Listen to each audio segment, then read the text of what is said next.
오늘 본문의 배경은 이스라엘 백성들이 이집트에서 출애굽을 해서 가나안에 도착했을 때 난공불락의 성 여리고성을 무너뜨린 직후에 발생한 일입니다. 우리는 2주 전에 담임 목사님을 통해서 여리고성을 무너뜨린 세 가지의 믿음의 깃발이라는 제목으로 말씀을 받았습니다. 그때 우리는 목사님을 통해서 그 여리고성이 어떤 성인지 우리는 잘 설명을 들었습니다. 여리고성은 우리가 잘 알다시피 팔레스타인 지역에서 가장 견고하고 튼튼한 성입니다.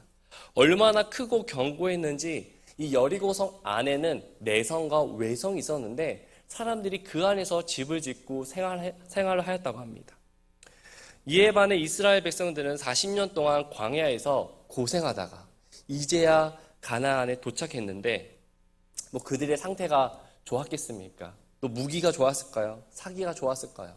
아무것도 갖춰놓은 상태가 아니었습니다. 그럼에도 불구하고 이스라엘 백성들이 여리고성을 무너뜨리게 돼요. 어떻게 우리 여리고성을 무너뜨렸을까요? 하나님께서 하루에 한 바퀴씩 돌라고 하셨잖아요. 그리고 소리 내지 말고 하루에 한 바퀴, 그리고 7일째 되는 날에 7바퀴를 돌고 함성을 지르라 했을 때 여리고성이 무너졌습니다. 이 일이 가나안 전 지역에 소문이 나게 돼요. 그래서 여호수아 6장 27절 말씀에 보면 이같이 주께서 여호수아와 함께 하시니 그의 명성이 두루 온 지역에 퍼지니라. 이 사건으로 인해서 많은 사람들에게 퍼져나갔습니다. 그런데 오늘 우리가 읽은 7장에 오면서 분위기가 확 바뀌는 것을 볼 수 있어요. 우리 7장 1절에 뭐라고 시작하고 있죠? 그러나로 시작하고 있습니다. 크고 견고한 도저히 함락시킬 수 없었던 그 여리고성을 무너뜨린 직후에 이제는 승승장구하며 나아가는 그때에 7장의 시작은요, 그러나입니다. 그러나. 여러분, 여기서 그러나라는 말은 앞의 내용과 뒷 내용이 완전히 달라질 때 쓰는 말이 그러나라는 단어입니다. 도대체 7장에서는 어떤 일이 있었길래 그러나로 시작하고 있는 것일까요? 저는 오늘 한 발자국을 내민다는 것은 이라는 제목으로 함께 말씀을 나누기 원합니다.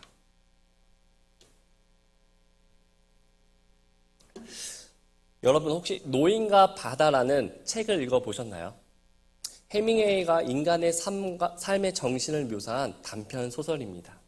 이 책은 안 읽어본 사람은 있을지라도 책의 제목을 듣지 못한 사람은 없을 거예요. 거의 너무나 유명한 책입니다. 이 책의 주인공은 산티아고라는 노인이에요. 이 책의 줄거리를 간략하게 얘기하면 넓고 넓은 바닷가에서 오랫동안 고기를 잡으려고 시도했는데 한 번도 못 잡다가 노인이 어느 날 엄청나게 큰 고기를 잡게 됩니다.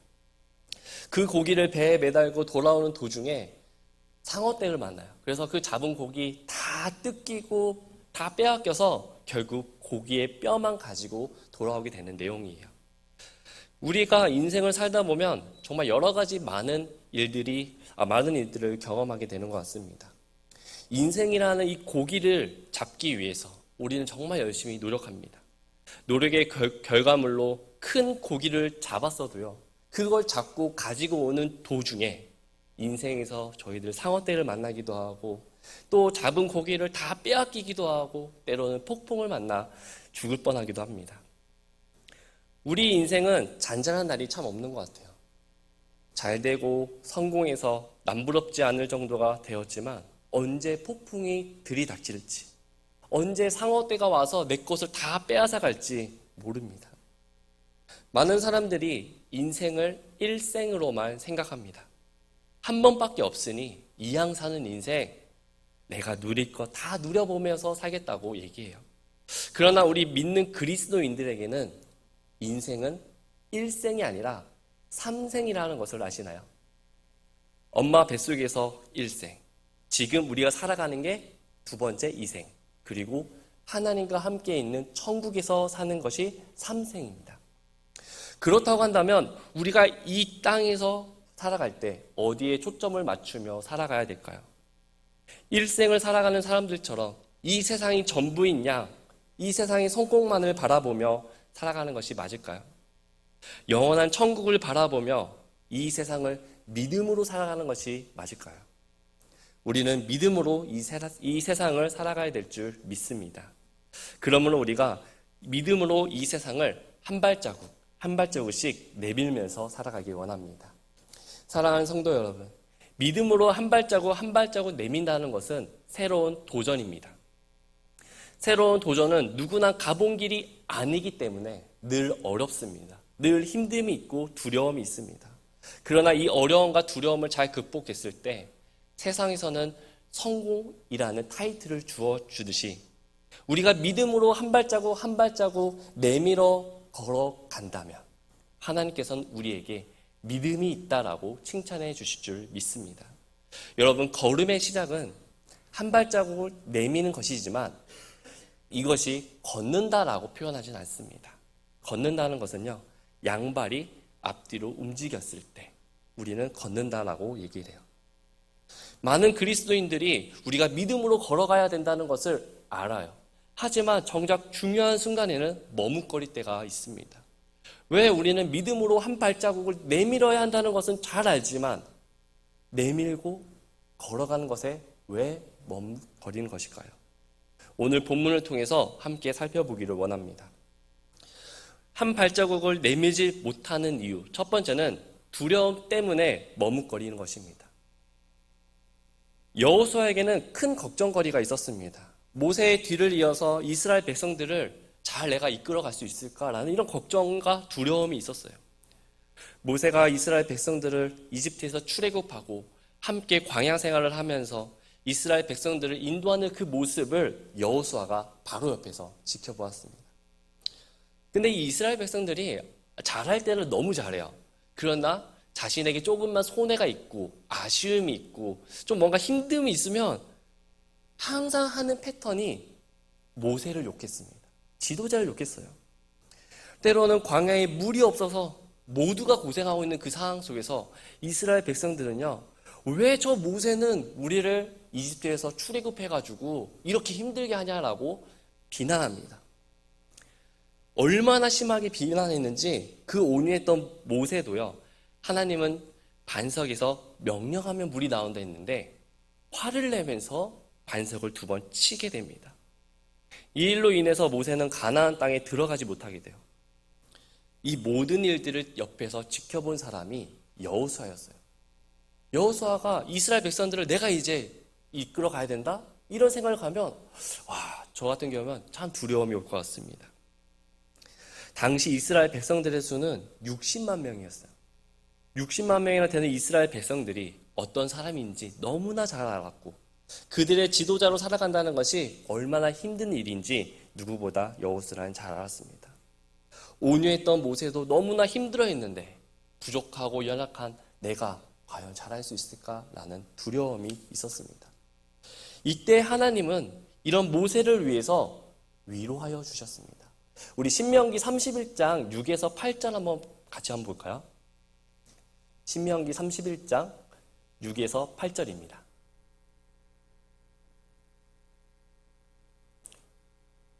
네, 제가 읽어보겠습니다. 마음을 강하게 하고 크게 용기를 내라. 두려워하지 말라. 그들을 무서워하지 말라. 주 내 하나님 그분은 너와 함께 가시는 분이시니라. 그분께서 너를 떠나지 아니하시고 너를 버리지 아니하시니라.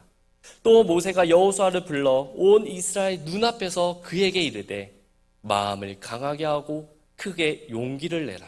내가 반드시 이 백성과 함께 주께서 그들의 조상들에게 주리라고 맹세하신 땅으로 가서 그들이 그 땅을 상속하게 하리라. 주 그분께서 너보다 앞서가시는 분이시니라.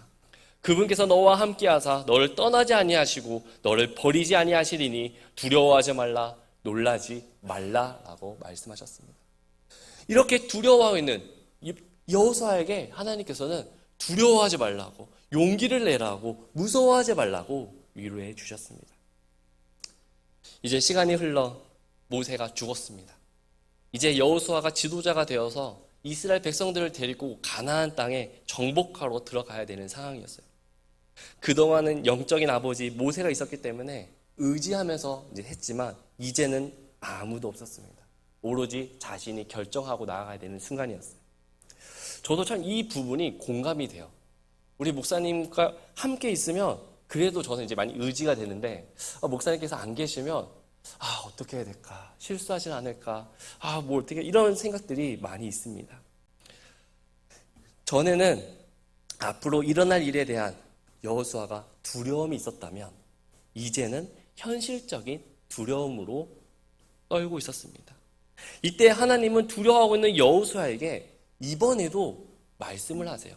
여호수아 1장 9절 말씀에 내가 내게 명령하지 아니하였느냐? 마음을 강하게 하고 크게 용기를 내라. 두려워하지 말며 너는 놀라지 말라. 내가 어디로 가든지 주 내 하나님이 너와 함께 하느니라 라고 이번에도 여호수아를 위로하고 계십니다. 성경에 보면 두려워했던 사람들이 정말 많이 있었던 것 같아요. 그 중에서 이 제자들은요, 예수님 옆에서 많은 것을 보고 배우고 경험했지만 그럼에도 불구하고 두려워했던 모습들을 볼 수 있습니다. 예수님께서 제자들과 함께 오병이어의 기적을 베푸신 후에 예수님께서 제자들에게 너희는 먼저 강을 건너 저편에 가 있으라고 얘기를 해요. 이때 제자들은 예수님 말씀처럼 강을 건너가는데 중간에 폭풍을 만나게 돼요. 이 폭풍이 얼마나 심했는지 죽을 것 같은 그런 공포를 느끼게 되었습니다. 이때 제자들은 두려움에 사로잡히게 되었어요. 방금 전까지만 해도 이 제자들은 오병이어의 기적을 직접 보았던 사람이에요. 그리고 예수님과 함께 다닌 사람들이었습니다. 그러나 내 눈앞에 펼쳐진 이 현실이라는 두려움으로 인해서 두려워하고 있었어요. 그때 예수님께서는 이렇게 말씀하셨습니다. 마태복음 14장 26, 27절에 그분께서 바다 위로 걸어오시는 것을 제자들이 보고 불안해하여 이르기를 그것은 영이다 하며 두려워서 소리 질렀으나 즉시 예수님께서 그들에게 말씀하여 이르시되 안심하라 두려워하지 말라라고 말씀하셨습니다. 지난해 겨울 열렸던 2022년 카타르 월드컵, 우리 모든 성도님들은 아마 다 관심 있게 보셨을 거예요. 정말 우리나라 선수들이 열심히 해서 16강 진출이라는 쾌거를 이루게 되었습니다. 그 중에서도 특히 축구 선수 이 조규성 선수가 가나전에서 우리 2골을 넣어요. 그래서 2골을 넣어서 화제가 되었습니다. 유퀴즈라는 이제 TV 프로그램이 있는데 거기에 나와서 인터뷰를 한 내용입니다. 이 조규성 선수는 자신을 이렇게 소개해요. 저는 고등학교 진학 당시에 왜소한 신체에 키가 170cm도 되지 않아 그 당시 별명이 멸치, 병든 닭 등의 별명으로 불려졌습니다. 그래도 열심히 노력해서 축구를 하였지만 경기를 뛰는 날보단 벤치에 앉아서 구경하는 날이 많았습니다. 자신을 또 스카우트를 해야 고등학교 진학이 가능한데 나를 스카우트 해주는 사람 또한 없었습니다. 또한 가정 형편도 넉넉하지 않아 부모님이 대출을 받아서 훈련에 보내주실 정도였습니다. 그래도 열심히 해서 프로 선수가 되고 프로팀에 들어갈 수 있는 기회가 생겼지만 그 당시 나에게 자신감이 부족해서 돌연 입대를 했다고 합니다. 조규성 선수 역시 현실이라는 두려움 때문에 아무것도 하지 못했습니다. 프로팀에 갈 수 있는 기회가 있었지만 자신감 부족, 이 두려움으로 인해서 다 포기했어요. 그러나 조규성 선수는 두려움에 맞서 싸웠습니다. 한 발자국 한 발자국 꾸준하게 내밀면서 자신의 몸을 가꾸고 정돈하고 준비시켰다고 합니다. 그러면서 이렇게 얘기해요. 중요한 것은 꺾이지 않는 마음입니다.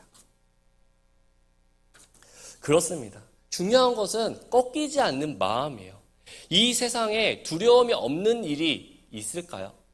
이 세상에 사람들 간에 어떤 두려움이 없는 일이 있을까요? 내가 잘할 수 있을까 하는 두려움이 안 생길까요? 현실이라는 벽을 마주했을 때 두려움을 못 느낄까요? 그 두려움이 나의 한 발자국, 믿음으로 나아가게 하는 그 발자국을요, 머뭇거리게 만든다는 것입니다. 그래서 우리는 이 두려움을 피하기 위해서 최대한 평탄한 길, 최대한 안전한 길, 누군가 그 길을 걸어갔던 그 길로 가려고만 해요. 그러나 그 순간 두려워하고 있는 우리에게 하나님은 이렇게 말씀하십니다. 신명기 31장 6절에 마음을 강하게 하고 크게 용기를 내라. 두려워하지 말라. 그들을 무서워하지 말라. 주 내 하나님 그분은 너와 함께 가시는 분이시니라. 그분께서 너를 떠나지 아니하시고 너를 버리지 않겠다라고 위로해 주셨습니다. 하나님은 두려워 떨고 있는 그 순간마다 두려워하지 말라. 놀라지 말라. 무서워하지 말라. 내가 너와 함께 하겠다고 말씀해 주셨습니다. 사랑하는 성도 여러분, 지금 혹시 두려워하는 것이 있습니까? 앞으로 펼쳐질 일에 대해서, 지금 눈앞에 펼쳐진 환경에 대해서 두려움이 있으십니까? 하나님께서 모세를 통해서 주셨던 그 말씀이, 하나님께서 여호수아에게 주셨던 그 말씀이 오늘날 우리들에게 동일하게 주시고 계시다는 것을 믿으시기 바랍니다. 마음을 강하게 하고 용기를 내고 두려워하지 말고 무서워하지 마시기 바랍니다. 믿음으로 한 발자국 나아가시기 바랍니다. 두려움은 우리가 믿음으로 나가게 하는 것을 머뭇거리게 합니다. 하지만 우리가 한 발자국을 믿음으로 나아간다면 하나님께서 우리 두려움을 이기게 해주실 줄 믿습니다. 두 번째로 우리가 한 발자국을 내밀지 못하는 이유, 두 번째는 실패를 경험하면 머뭇거려집니다. 두려워하고 있는 여호수아가 하나님께서 말씀하신 대로 용기를 내서 나아갔습니다. 그로 인해서 크고 견고한 그 여리고성을 무너뜨렸어요. 그러나 여호수아는 7장에 와서 전혀 예상치 못한 실패를 경험하게 됩니다. 바로 아이성에서의 패배예요. 왜 아이성에서 패배를 했을까요? 첫 번째는 아간의 죄 때문이었습니다. 아간의 죄. 1절 말씀을 보면 그러나 이스라엘 자손이 저주받은 물건으로 인해 범법하였으니 이는 유다 지파에 속한 세라의 증손이요 삽디의 손자요 갈미의 아들인 아간이 저주받은 물건 중에서 얼마를 취하였기 때문이라. 주의 분노가 이스라엘 자손을 향해 타오르느니라. 하나님은 분명하게 아간으로 인해서 분노하고 있다고 말씀하고 있습니다. 그럼 아간이 무엇을 했죠? 하나님께서는 여호수아 6장 18절 앞장을 넘겨보면 너희는 어떤 식으로든지 저주받은 물건에 손대는 것을 스스로 삼가라. 너희가 저주받은 물건 중에서 취해 너희 자신을 저주받게 하고 이스라엘 진영을 저주거리로 만들며 괴롭게 할까 염려하노라. 하나님께서는 여리고성을 무너뜨리고 나면 반드시 저주받은 물건으로부터 멀리하라고, 그것을 가지지 말라고 경고하셨어요. 그러나 아간은 하나님께서 금지하셨던 그 물건을 몰래 가지게 됩니다. 이 일로 인해서 하나님은 분노하셨고 이스라엘 백성들은 심판을 받게 된 거예요. 그 심판이 바로 아이성 전투에서의 패배입니다. 비록 아이성 전투의 패배는 아간 한 사람으로 인해서 받은 심판의 결과이지만 저는 여기서 한 가지가 더 있다고 생각이 듭니다. 그것은 두 번째로 이스라엘 백성들의 자만심 때문이라고 생각합니다. 자만심. 2, 3절 말씀을 보면 여호수아가 여리고에서 베델 동쪽에 있는 베다인 옆의 아이로 사람들을 보내며 그들에게 말하 이르되 올라가 그 지역을 엿보라. 그 사람들이 올라가 그 아이를 엿보고 여호수아에게 돌아와 그에게 이르되 온 백성이 올라가게 하지 마시고 2, 3천 명만 올라가 아이를 치게 하소서. 그들은 수가 적으니 온 백성이 거기서 수고하게 하지 마소서라고 얘기합니다. 여호수아는 그래도 자신에게 주어진 일이 있으니 최선을 다해요. 그래서 아이성에 정탐꾼을 보내는데 거기에 다녀온 정탐꾼들이 이런 보고를 한 겁니다. 아이성은 정말 작은 성이에요. 그 아이성의 주민들은 12,000명밖에 되지 않고 실제 전투할 수 있는 남자들을 해봐야 몇 명 되지 않습니다. 저희가 지금 데리고 있는 군사만 60만 명이에요. 우리 수고스럽게 전부 다 올라갈 필요 없이 2, 3천 명만 올려보내서 우리 싸우게 합시다. 힘들게 뭐하러 그렇게 나아갑니까? 이렇게 얘기하고 있는 것이에요. 이 말을 들었을 때 여호수아는 어떻게 반응했어야 될까요? 하나님께 물었어야 돼요. 하나님께. 하나님, 나가는 게 맞습니까? 어떻게 해야 될까요? 그러나 여호수아는 묻지 않고 정탐꾼들의 말만 듣고 그대로 실행하게 돼요. 그 결과 4절 말씀에 이에 백성 중에서 3,000명가량이 거기로 올라갔다가 아이 사람들 앞에서 도망 나왔습니다. 전쟁에 패했어요. 이로 인해서 5절 말씀에 아이 사람들이 그들 중에서 36명쯤을 치고 성문 앞에서부터 스바림까지 쫓아와 내리막 비탈에서 그들을 침으로 백성의 마음이 녹아 물같이 되었다라고 말씀하고 있습니다. 백성의 마음이 물같이 되었다고 말씀하고 있어요. 단 한 번의 패배로 인해서 36명이 목숨을 잃게 되고 완전히 전의를 상실했습니다. 승리를 취해있던 이스라엘 백성들의 마음 또한 이 순간 완전히 물같이 녹아 흘러내려가 버렸습니다. 왜 이런 결과가 나왔습니까? 첫째는 아간의 죄 때문입니다. 둘째는 하나님께 묻지 않았기 때문입니다.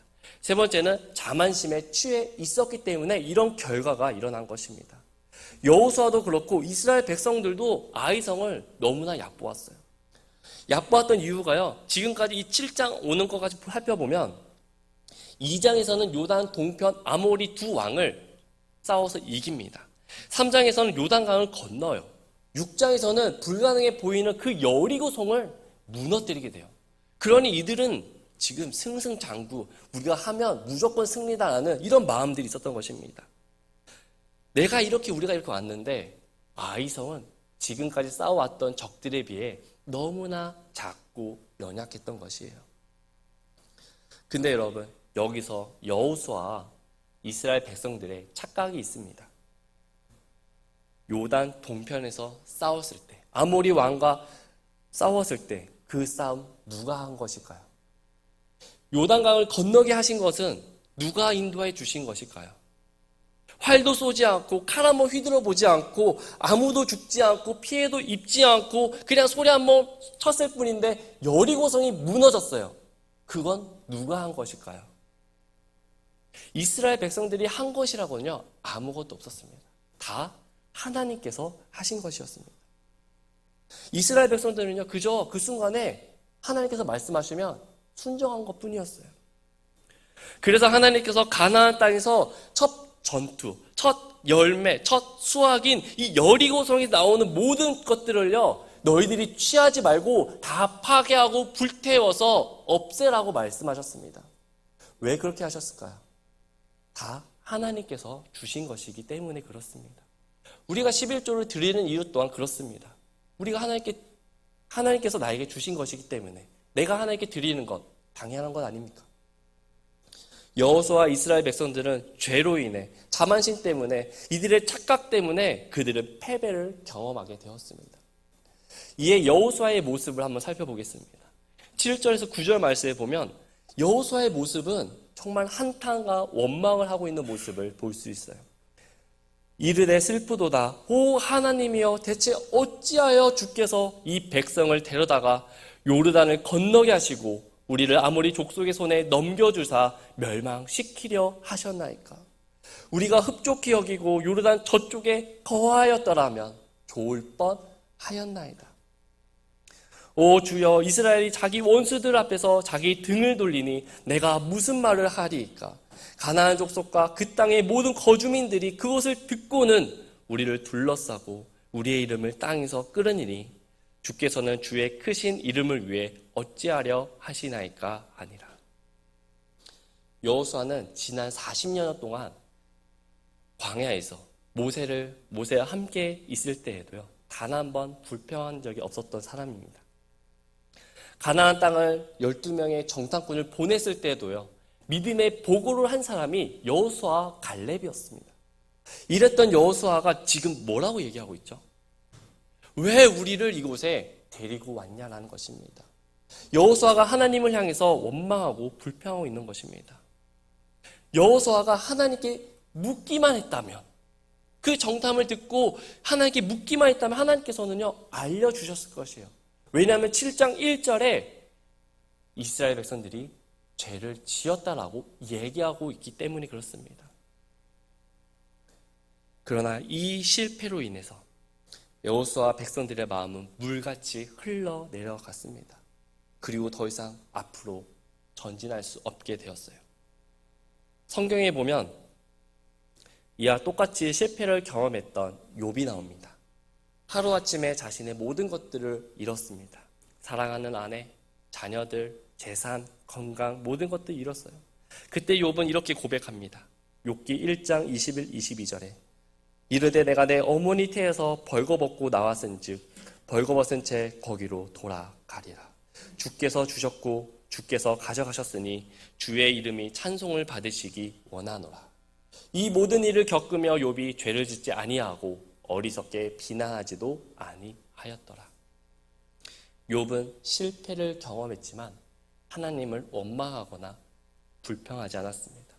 오히려 하나님께 감사함으로 믿음으로 한 발자국 나아갈 수 있던 것을 볼 수 있습니다. 사랑하는 성도 여러분, 우리 삶에서 수많은 실패와 패배는 우리는 경험합니다. 되도록이면 우리 인생 속에서 실패가 없기를 원해요. 되도록이면 우리 인생 속에서 패배가 없기를 원합니다. 근데 우리가 정말 삶 속에서 패배가 없고 실패가 없을 수 있나요? 무수히 많은 패배와 실패를 경험하게 됩니다. 열심히 노력했는데 원하는 것을 얻지 못할 때도 있습니다. 갑자기 건강과 재정, 관계에 문제가 생길 수도 있습니다. 그럴 때 우리들은 어떻게 반응하시겠습니까? 이스라엘 백성들처럼 마음이 물같이 흘러 내려가는 그런 반응을 보이시겠습니까? 아니면 욥처럼 힘들어도 믿음으로 다시 한번 일어서는 한 발짝으로 내밀어 가는 이런 반응을 보이시겠습니까? 많은 그리스도인들이 주님을 섬기면서 갑자기 찾아오는 이 실패와 이 패배 때문에 한 발자국을 내밀지를 못하고 그 상황으로 인해서 불평하고 원망하기도 합니다. 피겨스케이팅 김연아 선수는 한 번의 만족스러운 점프를 위해서 3,000번을 뛴다고 합니다. 축구선수 박지성 선수는 쓰러질지언정 무릎은 꿇지 않는다라고 얘기해요. 내가 다시 일어나 될 때까지 연습했다고 합니다. 축구선수 손흥민 선수는 제 인생에서 공짜로 얻은 것은 단 하나도 없습니다. 어제 값을 치른 대가를 오늘 받는 것이고 내일 받을 대가를 위해 오늘 먼저 값을 치릅니다. 인생은 선불이에요. 후불은 없습니다. 믿음으로 살기 원하십니까? 한 발자국 내밀기를 원하십니까? 많은 그리스도인들이 실패로 인해서 머뭇거릴 때 우리는 믿음으로 나아가기를 원합니다. 비록 여호수아는 실패로 인해서 머뭇거렸지만 그가 믿음이 있음을 하나님께 보여드려요. 여호수아의 믿음의 모습 첫 번째는요. 하나님 말씀 앞에서 한탄하고 기도했다는 것이에요. 6절 말씀에 보면 여호수아가 자기 옷을 찢고 이스라엘 장로들과 함께 주의 궤 앞에서 땅에 얼굴을 대고 엎드리며 머리에 흙을 끼얹고 저녁 때까지 있다가 지금 여호수아가 어디서 하나님께 한탄하고 있는 거죠? 하나님의 궤 앞에서. 그리고 땅에 얼굴을 바짝 대고 엎드리며 머리에 흙을 끼얹고 저녁 때까지 기도했다고 합니다. 두 번째는요. 하나님의 이름을 높이려고 노력했어요. 9절 후반절에 보면 주께서는 주의 크신 이름을 위해 어찌하려 하시나이까. 비록 앞에서는 하나님께서 왜 이렇게 우리를 인도해 주셨습니까? 라는 한탄을 하였지만 그 기도가 끝나는 마지막 부분에서는요. 주께서는 주의 크신 이름을 위해 어찌하려 하시나이까. 이 말의 뜻은요. 하나님 우리가 이렇게 패배하고 나면요. 우리는 상관없어요. 괜찮습니다. 우리가 잘못한 것인데요. 그러나 하나님의 이름이 땅에 떨어질까 걱정이 됩니다. 하나님의 크신 이름을 어떻게 하면 높일 수 있겠습니까? 라고 기도하고 있는 거예요. 그랬더니 하나님께서 뭐라고 말씀하시죠? 10절 앞부분에 주께서 여호수아에게 이르시되 그리고선 여호수아에게 두 가지 방법을 알려주세요. 첫 번째로 죄를 버리라. 너희가 아이성에서 패배한 이유는 11절에서 말씀하시면서 아간이 지은 죄 때문이라고 말씀하세요.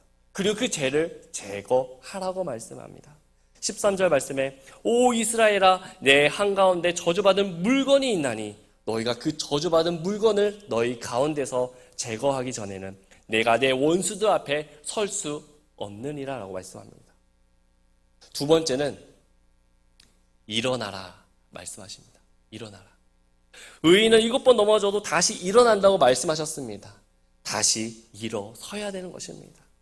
우리가 두려움 때문에, 실패 때문에, 패배 때문에 앞으로 한 발자국 내밀지 못하고 있을 때 하나님께서는 이렇게 말씀하신 것이에요. 10절 말씀에 주께서 여호수아에게 이르시되 너는 일어나라.